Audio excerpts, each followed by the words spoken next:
টুপি পাঞ্জাবী পিন্ধি চৰকাৰী চিকিৎসালয়ত ৰোগী চাই থকা এই লোকজন যে দেখিছে তেওঁৰ নাম আদম আলী। আদম আলী চিকিৎসক নহয়, আদম আলী চিকিৎসালয়খনৰ ফাৰ্মাচিষ্টে। কিন্তু আদম আলী আজি নিৰুপায়।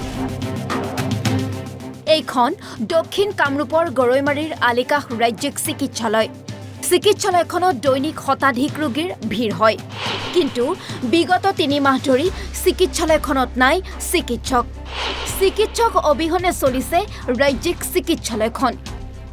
সেয়েহে চিকিৎসালয়খনলৈ অহা ৰোগীক নিজৰ সীমিত জ্ঞানেৰে ঔষধ দিছে ফাৰ্মাচিষ্ট আদম আলীয়ে।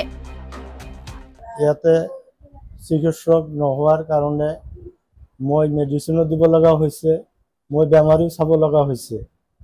বৰ্তমানত আমাৰ চিকিৎসক নোহোৱাৰ কাৰণে মেডিকেলখন চলোৱাত বৰ অসুবিধা হৈছে।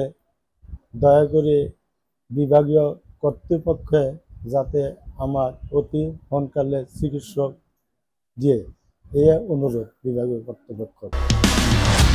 চিকিৎসক অবিহনে আলিকাষ ৰাজ্যিক চিকিৎসালয়খন চাবলগীয়া হোৱা কাৰ্যই উদঙাইছে ৰাজ্যৰ স্বাস্থ্য খণ্ডৰ ফুপুলা স্বৰূপ। নেতা মন্ত্ৰীয়ে যিমান উন্নতিৰ যিমান ঢাক ঢোল বজালেও ৰাজ্যৰ স্বাস্থ্য খণ্ডৰ পয়ালগা অৱস্থাটো লুকাই থকা নাই। আলিকাষ ৰাজ্যিক চিকিৎসালয়ে তাৰ হৈছে জ্বলন্ত প্ৰমাণ, য'ত চিকিৎসক নোহোৱাকৈ চলিছে চিকিৎসা সেৱা। সেয়েহে চিকিৎসালয়খনত অতি শীঘ্ৰেই পৰ্যাপ্ত পৰিমাণৰ চিকিৎসক নিযুক্তিৰ ব্যৱস্থা কৰিবলৈ চৰকাৰক দাবী জনাইছে স্থানীয় ৰাইজ আৰু দল সংগঠনে।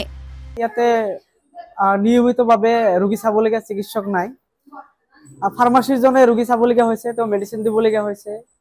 তো ইয়াতে শুনামতে শুনিলোঁ তেখেতসকলে আচলতে ইয়াতে পৰ্যাপ্ত পৰিমাণৰ চিকিৎসক দিয়া হোৱা নাই, গতিকে চিকিৎসক সোনকালে দিব লাগে। আমি পূব চুমুৰীয়া গৰাইমাৰী শাখা ছাত্ৰ সন্থাৰ এটি সজাতি দলে আলিকাষ ৰাজ্যিক চিকিৎসালয়ত উপস্থিত হওঁ। ইয়াত আহি আমি লক্ষ্য কৰোঁ যে চিকিৎসক অবিহনে এই চিকিৎসালয় চলি আছে।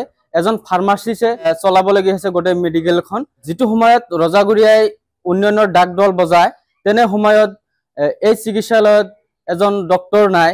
এইটো দুৰ্ভাগ্যজনক আৰু লজ্জাজনক কথা হৈছে। গতিকে আমি পূব চুমুৰীয়া গৰাইমাৰী শাখা ছাত্ৰ সন্থাৰ পৰা দাবী জনাওঁ, অতি সোনকালে এই চিকিৎসালয়খনত পৰ্যাপ্ত পৰিমাণৰ চিকিৎসক যোগান ধৰে যেন, এয়াই আমাৰ দাবী। খুনতলিৰ পৰা নয়ন আলী, NB নিউজ।